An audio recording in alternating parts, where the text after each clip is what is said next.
Welcome to the Fear and Greed Afternoon Report for Monday the 20th of February 2023. I'm Sean Aylmer. Every afternoon we've got the 5 stories that happened today that you need to know about. Story number 1, the S&P ASX 200 closed up just 5 points today to 7,352 points. But the final result doesn't really tell the tale because there was plenty of movement among stock prices, particularly the large caps.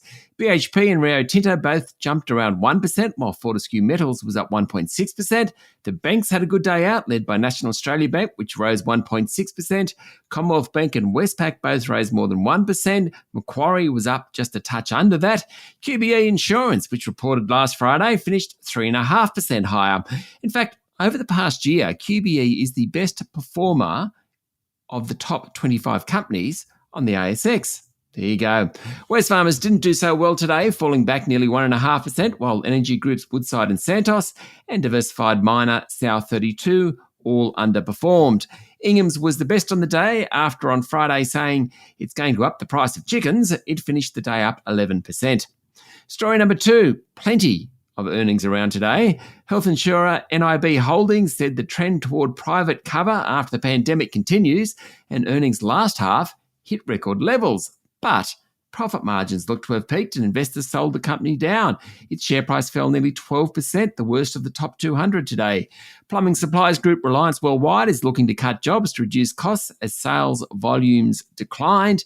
Even though it delivered a 5% rise in profit last year, investors like that idea. Its share price rose 2%. New Zealand-based A2 Milk Company posted a 20% plus profit rise last half year as it grew share in the all-important Chinese market.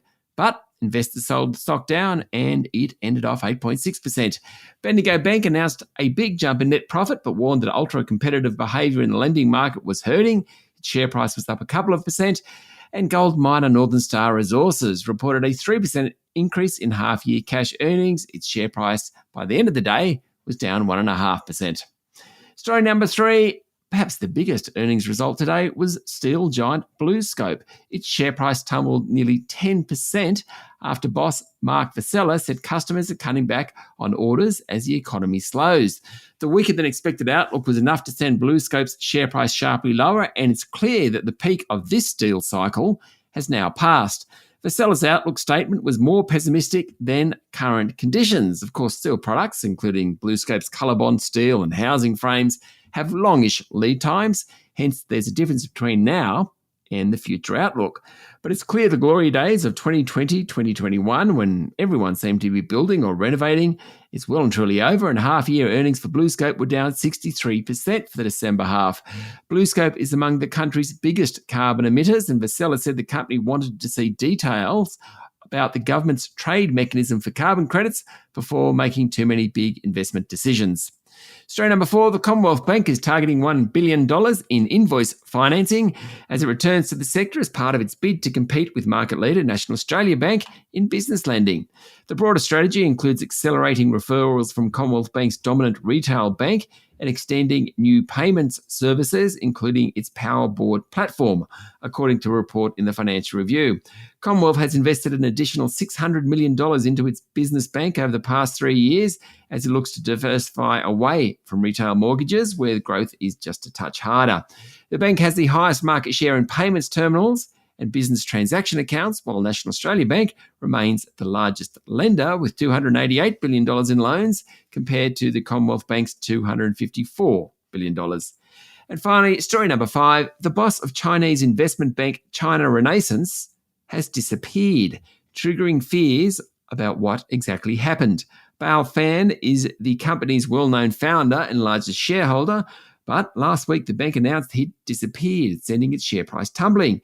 The fate of Bao and his company, which has for years been at the heart of financing Chinese tech companies, is a mystery and a pivotal test of Beijing's stance on the industry, according to the Financial Times. A 2-year government crackdown has already sidelined Alibaba chief Jack Ma, decimated the vast for-profit education industry, and hit investments globally. Fears are that the crackdown on bankers will spread. That's it for the afternoon report for Monday, the 20th of February, 2023. Don't forget to hit follow on the podcast And find Fear and Greed on LinkedIn, Instagram, Twitter and Facebook. Join Michael Thompson and I tomorrow morning for the Fast 5 by Fear and Greed, the top 5 business stories you need to know in just 5 minutes. I'm Sean Aylmer. Enjoy your evening.